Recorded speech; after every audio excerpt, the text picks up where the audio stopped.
दुनिया की सबसे बड़ी आर्थिक बहस जो है सिर्फ ग्रोथ या जीडीपी की नहीं बल्कि गरीबी, नौकरियों और गरीबी जो है उनके युवाओं के भविष्य को लेकर है। ऐसे समय में वर्ल्ड बैंक प्रेसिडेंट अजय बंगा ने एक बेहद साफ और सच्ची बात कही। कहा कि अगर गरीबी खत्म ही करनी है तो लोगों को सिर्फ मदद नहीं बल्कि मौके देने होंगे, और वो मौका है नौकरी। देखिए, ब्रोकरेज फर्म के जो सीईओ है निखिल कामत के साथ जब उनकी बातचीत हुई सर, तो उन्होंने कहा कि अर्थव्यवस्था जो है सिर्फ आंकड़ों से नहीं चलती बल्कि उम्मीद, आत्मविश्वास और अवसर से आगे बढ़ती है। भारत की तेजी से बढ़ती अर्थव्यवस्था, एआई का असर, टूरिज्म की ताकत और आने वाले समय में करोड़ों नौकरियों की चुनौती, इन सभी मुद्दों पर उन्होंने जो है खुलकर अपनी राय रखी।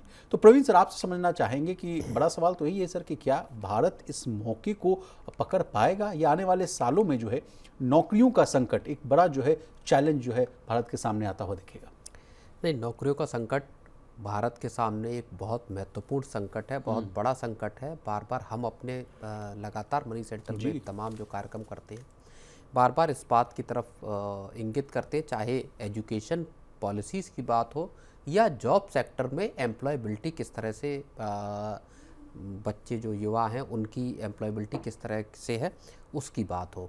और इसी चीज़ को जो वर्ल्ड बैंक के प्रेसिडेंट है अजय बंगा साहब, वो भी बहुत एम्फेसिस दे के उन्होंने इस बात को कहा है कि साहब, अगर आपको गरीबी ख़त्म करनी है, और गरीबी ख़त्म करने का नारा भारत में अगर आपको याद होगा तो 1971 से लग रहा है, इंदिरा गांधी के समय से लग रहा है, और सक्सेसिव गवर्नमेंट्स लगातार इसी नारे को देती आई कि साहब गरीबी मिटाओ और देश को आगे बढ़ाओ। तो वो लेकिन तकरीबन उसको कभी ख़त्म किया नहीं जा सका। भारत में पॉवर्टी एलिवेशन हो नहीं पाया पूरी तरह से। खैर, अब जो बड़ा संकट है वो इस बात का है कि अगले 15, जो अजय बंगा साहब कह रहे हैं उसके बाद आगे की चीज़ों पे बात करेंगे। उन्होंने ये महत्वपूर्ण बात ये कही कि अगले 15 साल में जो विकासशील देश है या इमर्जिंग इकोनॉमी है, भारत के आसपास की इकोनॉमीज़ हैं, उनमें 120 करोड़ लोग ऐसे होंगे जो युवा होंगे, 18 साल या उससे ज़्यादा के होंगे, या जॉब सेक्टर में या काम करने लायक वर्कफोर्स होगी।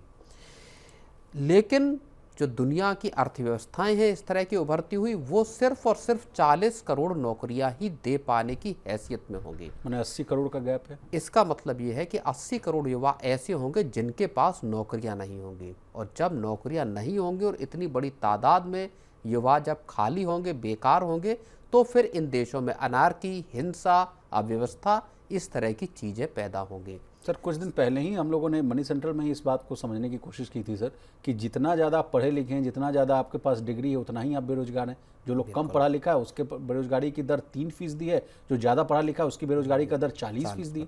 तो सर, ये तो सही बात ये कह रहे हैं। बिल्कुल, तो यही बात मैं कहना चाह रहा हूँ कि अजय बंगा साहब जो बात कह रहे हैं कि अब अर्थव्यवस्थाओं का संकट इस बात का नहीं है कि वो ग्रोथ कैसे हासिल करें। अर्थव्यवस्थाओं का संकट इस बात का है कि साहब, और ये संकट सिर्फ भारत का नहीं है, ये देश दुनिया की कुछ विकसित इकोनॉमीज का भी है। अमेरिका के सामने भी संकट इस बात का। देखिए, यूएस के प्रेसिडेंट जो है वो बार बार इस बात को कहते हैं, साहब भारतीय हमारी नौकरी खा गई, चीनी हमारी नौकरी खा गए, हमारे यहाँ नौकरियाँ कैसे पैदा हों, देश में नौकरियां पैदा करें कंपनियां। कल तो उन्होंने बड़ा गंदा स्टेटमेंट दिया सर कि यहाँ एक बच्चा पैदा लेता है और वो फिर जो है नरक में चला जाता है, वहां से अपने पूरे परिवार को उठाकर अमेरिका में ले आता है। नरक से तुलना कर रहे हैं वो भारत को, चीन को और डेवलपिंग कंट्रीज को। हाँ, तो ये वही स्थिति है, और इसके पीछे जड़ या बुनियाद जो है वो पूरी की पूरी नौकरियों से जुड़ी हुई है कि आखिर अमेरिका अपने नागरिकों को नौकरियां कैसे दे। भारत के सामने भी यही संकट है कि भारत में जो, और हम लोगों ने कल परसों इस बात की जिक्र किया था कि तकरीबन 37 करोड़ लोग ऐसे हैं जो आपका 29 साल से कम उम्र के हैं, 15 साल से लेकर 29 साल के डेमोग्राफिक डिविडेंड के क्राइटेरिया में आते हैं। तो 37 करोड़ की आबादी अभी भारत के पास ऐसी है जिसको नौकरी की ज़रूरत है। वो नौकरियां मिलेंगी कहाँ से? और इकोनॉमीज़ का इसीलिए सबसे बड़ी जो माथे पर परेशानी है सरकारों के, वो इस बात की है कि साहब ग्रोथ तो हासिल हो जाएगी, लेकिन क्या वो ग्रोथ जॉबलेस ग्रोथ होगी विशाल? ये सबसे बड़ा संकट है कि इकोनॉमी आगे बढ़े लेकिन उसमें पर्याप्त नौकरियां भी पैदा हों। और यही वो जो जॉब की रिपोर्ट आई थी जिसको हम लोगों ने उस दिन डिस्कस किया था, जिसमें ये बात कही गई थी कि भारत में जो युवा हैं या जो इकोनॉमी है वो इतनी बड़ी तादाद में जो ग्रेजुएट हैं उनको एब्जॉर्ब करने वाली भारत की इकोनॉमी नहीं है कि उनको एब्जॉर्ब कर सके या उनको नौकरियां दे सके। विशाल नहीं, तो इसी बात को क्या हम जोड़ें सर? सौरभ मुखर्जी साहब मार्शलेस कैपिटल के बेचारे, वो भी तो यही कहते रहते हैं कि ग्रोथ ग्रोथ की आप बात करते रहते हैं, ये ग्रोथ लेकिन खोखला है, इसमें तो जॉब ही नहीं है, वाइट कॉलर जॉब्स नहीं है। इस बात का न केवल सौरभ मुखर्जी बल्कि तमाम दूसरे जो अर्थशास्त्री हैं वो इस बात की तरफ बार बार इशारा करते हैं कि आपकी जॉब 7.6% हो या 7% के आसपास हो। पिछले अगर आप 3 साल की जॉब को की ग्रोथ रेट को अगर आप उठाकर देखेंगे तो भारत ने 7% या उससे ज़्यादा की ग्रोथ हासिल की है। लेकिन नौकरियां क्या ये ग्रोथ पैदा कर रही? दुनिया की सबसे ज़्यादा तेज़ ग्रोथ वाला देश भारत है, लेकिन क्या उसी रफ्तार से देश में नौकरियां बढ़ रही हैं? सरकार ने ये कहा कि साहब हम हर साल जो है बड़े पैमाने पर नौकरियां देंगे, करोड़ों नौकरियां निकालने की कोशिश की जाएगी, लेकिन नौकरियां उस पैमाने पर पैदा इकोनॉमी में हो नहीं रही दरअसल। जी सर, लेकिन इनके कन्वर्सेशन में एक और बड़ी रोचक बात सामने आई, अमीरी और गरीबी के बीच का गैप। उस पर भी इन्होंने बड़ी अच्छी बातें कही। कह रहे हैं कि अमीर से पैसा छीनकर गरीब को देना ये सही हल नहीं है, सही तरीका है पूरी अर्थव्यवस्था को अपलिफ्ट करना, यानी ऊपर उठाना। सरकार का काम नियम बनाना है, इंफ्रास्ट्रक्चर तैयार करना है, लेकिन नौकरी बनाना प्राइवेट सेक्टर और MSMEs का काम है। जी बिल्कुल, ये बात सही है। देखिए, इसमें अब 2-3 बातें आ जाती हैं विशाल। सरकार का काम पॉलिसी बनाना है, सरकार का काम इंफ्रास्ट्रक्चर डेवलपमेंट का है, सरकार का काम बिजनेस चलाना नहीं है, सरकार का काम नौकरियां अपने लेवल पर, सरकार का काम नहीं है कि सरकारी नौकरियां सरकार दे। भारत की एक समस्या इस बात की भी है कि करोड़ों लोग जो या युवा हैं उनकी नज़र सरकार के ऊपर रहती कि सरकार नौकरियां निकाले, सरकार भर्तियां निकाले और सरकार इस पूरी आबादी को एब्जॉर्ब करे। जो किसी दुनिया के किसी मुल्क के लिए, और भारत जैसे 140-45 करोड़ की आबादी वाले मुल्क के लिए तो ये कतई मुमकिन नहीं है कि वो सरकारी नौकरियों के बूते देश की इकोनॉमी को या देश की युवा आबादी को कंजम जो है वो एब्जॉर्ब वहाँ पे किया जाए। तो नौकरियाँ देगा कौन?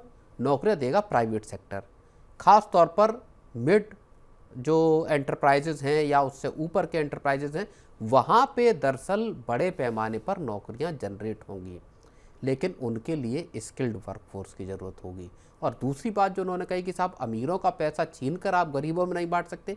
अब देखिए, अगर आप नौकरियाँ पैदा नहीं कर पा रहे, ये वही हालत है ना जिसकी वजह से गरीबी है और जिसकी वजह से 80 करोड़ लोगों को इस देश को फ्री में राशन देना पड़ रहा है विशाल, क्योंकि लोगों के पास कमाई के साधन उस पैमाने पर मौजूद नहीं है जहाँ से उनका घर चलाया जा सके। तो सरकार के ऊपर दरअसल फिर बर्डन हो जाता है एक बड़ी आबादी को खिलाने का। नहीं, तो और उसके लिए एक रिपोर्ट भी आई थी बॉस, उन्होंने खुला पत्र लिख दिया नरेंद्र मोदी साहब को। उसमें एक पॉइंट ये भी है कि आप बहुत सब्सिडीज पे खर्च कर रहे हैं, 2 से 3 लाख करोड़ तो आपका जा रहा है फूड सब्सिडी पर। इसको बहुत जल्द आप खत्म करिए और करे जो है रिफॉर्म्स कीजिए। तो वहाँ तमाम ग्लोबल ब्रोकरेज हाउस ये बात जो है लिख रहे हैं देश के प्रधानमंत्री को। नहीं बिल्कुल, ये बात जाहिर तौर पर ये जो पैसा आप फूड सब्सिडी पे दे रहे हैं या जो पैसा आप फ्री राशन स्कीम, जाहिर तौर पर जरूरी है। ये जो कोविड के वक्त 6 साल हो गए, हाँ, कोविड के वक्त शुरू किया गया था, डिस्कंटिन्यू करना होगा। नहीं तो, लेकिन उसमें ये भी देखना होगा कि देखिए उसमें सरकार के सामने ऑप्शन इस बात का होना चाहिए कि अब जो बिल्कुल टारगेटेड तबका है, जो बिल्कुल ऐसा विपन्न है जो जिसके पास कतई कमाई के साधन नहीं। देखिए एक बात और समझिए विशाल, कि पिछले 5-6 साल से भले सरकार इस स्कीम को चला रही है और ये लगता है कि सरकार का बहुत पैसा खर्च हो रहा, लेकिन इसी पैसे ने और इसी राशन ने इन तमाम 80 करोड़ लोगों को इस बात का के लिए एम्पावर किया है कि वो अपना घर चला पा रहे हैं या आगे की नौकरी ढूंढ सकते हैं या कम कमाई में अपना घर चला सकते हैं। आप कहना चाहते हैं कि खाने पीने के झंझट से वो दूर हो गए और दूसरी जगह पर फोकस करना है। अब मान लीजिए कोई आदमी दिन में 100 रुपये कमा पा रहा है, तो अगर उसको सरकारी राशन की मदद न होती तो क्या वो 100 रुपये में अपना पूरा घर चला पाता? या बहुत सारे किसान ऐसे हैं जिनको साल का 6,000 रुपये किसान सम्मान निधि से मिल रहा है और उसके साथ आपको सरकार का फ्री राशन मिल रहा है। तो आपके पास कम से कम इस बात का संकट नहीं है कि मेरा परिवार शाम को भूखा तो नहीं सोएगा। तो सरकार की स्कीम जरूरी है, लेकिन एम्पावरमेंट दरअसल इस तरह का होना चाहिए जहाँ पे कि लोगों के पास रोजगार के मौके पैदा हो विशाल। चलिए, इस रिपोर्ट में एक और बड़ी अच्छी बात है सर, टूरिज्म की ताकत को पहचानने की बात कही गई है। कहा गया कि भारत के पास सब कुछ है, आप देखिए ना, पहाड़ है, समुद्र है, संस्कृति है, अच्छा खाना है, लेकिन फिर भी बहुत कम जो है विदेशी पर्यटक जो है वो आते हैं। और यही सही काम अगर किया जाए तो टूरिज्म जो है बड़ा गेम चेंजर भारत की ताकत साबित हो सकता है। और प्रधानमंत्री मोदी साहब कहते भी कई बार देखे, जगह तक मुझे याद है, अगर गलत हूँ तो आप मुझे करेक्ट कीजिए, वो कह रहे थे कि बाहर क्यों जाते हो शादी करने, वेड इन इंडिया, यही शादी करो। विदेशियों को भी यहाँ बुलाने की बात कही गई, टूरिज्म को बढ़ावा देने की बात कही गई, यहाँ की सभ्यता संस्कृति आप देखिए, एलोरा क्लेव्स को देखिए सर, महाराष्ट्र में सब जगह तो हम लोग बहुत संपन्न है। तो इन सेक्टर में काम करने की ज़रूरत है या नहीं? नहीं, बिल्कुल है। और इस सेक्टर में काम जैसे बहुत सारे बाकी सेक्टरों में काम नहीं किया गया, उसी तरह से देश के टूरिज्म को भी डेवलप करने का काम विशाल, मैं मानता हूं कम से कम 50-60 साल में हुआ नहीं जी। और आप इसकी तस्दीक कोई भी व्यक्ति जो हमें देख रहा है, सुन रहा है, वो ऐसी जगहों पर जाकर इसकी तस्दीक कर सकते हैं। आप किसी भी देश के टूरिज्म सेंटर पे चले जाइए, वहाँ के इंफ्रास्ट्रक्चर को देख लीजिए, वहाँ की गलियों को देख लीजिए, वहाँ की गंदगी को देख लीजिए। आप मथुरा ही चले जाइए नियर बाय में अगर, या किसी भी दूसरे, अब तो बहुत सरकार ने बदल दिया, कॉरिडोर बनाए गए जगह जगह। आप चाहे बनारस में देख लीजिए, चाहे मथुरा में देख लीजिए, या दूसरी जगहों पे देख लीजिए। पिछले 10-12 साल में टूरिज्म को संवारने का और बेहतर बनाने का या इकोसिस्टम डेवलप करने की बहुत कोशिश की गई, लेकिन अभी भी बहुत सारा काम किया जाना बाकी। भारत दुनिया के उन चुनिंदा जगहों में आता है, देशों में। जो बात अजय बंगा साहब कह रहे हैं, ये बात मैं भी बहुत वक्त से कहता हूँ, भारत दुनिया का ऐसा वाहिद मुल्क है, इकलौता मुल्क है, जहाँ पहाड़ से लेकर रेगिस्तान तक सब एक ही देश में एक ही जगह मौजूद हैं। जहाँ आप सर्दियों में गर्मी की वाली जगह जा सकते हो, गर्मियों में ठंडक वाली जगह पे जा सकते हैं। दुनिया में शायद ही ऐसे मुल्क होंगे जहाँ पे इस तरह का फ़ायदा, आप वर्षा भी है, मॉनसून भी है, आपको जंगल भी है, पहाड़ भी है, सब कुछ आपको किसी एक देश में, बीचेस भी है, वो भारत है। तो लेकिन हमने उस धरोहर को दरअसल सही से संरक्षित नहीं किया और उसके साथ साथ सपोर्टिंग इंफ्रास्ट्रक्चर नहीं क्रिएट किया विशाल जी। सर, अंतिम एक सवाल मैं आपसे पूछूंगा, एआई को लेकर कहा गया खतरा या मौका। कहा गया कि विकसित देशों में एआई नौकरी छीन सकता है, लेकिन भारत के लिए जो कहा गया कि स्मॉल एआई जो है एक बड़ा मौका है, अगर सही स्किल्स मिले तो एआई नौकरी छीनने के बजाय जो है नौकरियां जो है बढ़ा भी सकता है। तो जो हम एक सवाल आपसे, मौजूद सवाल मैं पूछ रहा हूँ कि जिस सिलिकॉन वैली को डेवलप करने के लिए यहाँ के ब्रेन्स जाते हैं वहाँ, और वहाँ जो है नरक वाली गाली सुन के आते हैं ट्रम्प साहब से, क्यों ना यहीं पर वो सब सिस्टम बन जाए, क्यों हम दूसरे देश में जाने गाली सुनने? क्योंकि भारत में इकोसिस्टम नहीं था। लोग भारत से बाहर क्यों गए और लोग भारत से बाहर क्यों जाना चाहते हैं? ये दो बड़े सवाल। ये सवाल दो ऐसे हैं जो ये बताते हैं कि भारत में पॉलिसीज़, भारत में अब तो मैं फिर कहूँगा कि पिछले 10-12 सालों में चीज़ों में बहुत बदलाव आया। अजय बंगा साहब भी कहते हैं 20-25 साल में भारत में इंफ्रास्ट्रक्चर से लेकर तमाम चीज़ें बहुत बदली हैं, लेकिन आपका जीवन जीने में जो सहूलियत होनी चाहिए, ease of living your life जो है, आपके परिवार की सेफ्टी, सिक्योरिटी, आपके अर्निंग के साधन कैसे हैं, क्या आज की तारीख में कोई भी व्यक्ति जो हमको देख रहा है वो ये इस बात का आकलन कर सकता है कि क्या वो ये चाहता है कि उसे किसी सरकारी दफ्तर का कभी भी चक्कर लगाना पड़े? और कभी किसी सरकारी दफ्तर में अगर आपका काम है तो वहाँ एक्सपीरियंस क्या है? तो सरकारों ने दरअसल इस मुल्क के लोगों को फेल किया है, मैं ये मानता हूँ, और इसी वजह से लोग बाहर जाना चाहते हैं।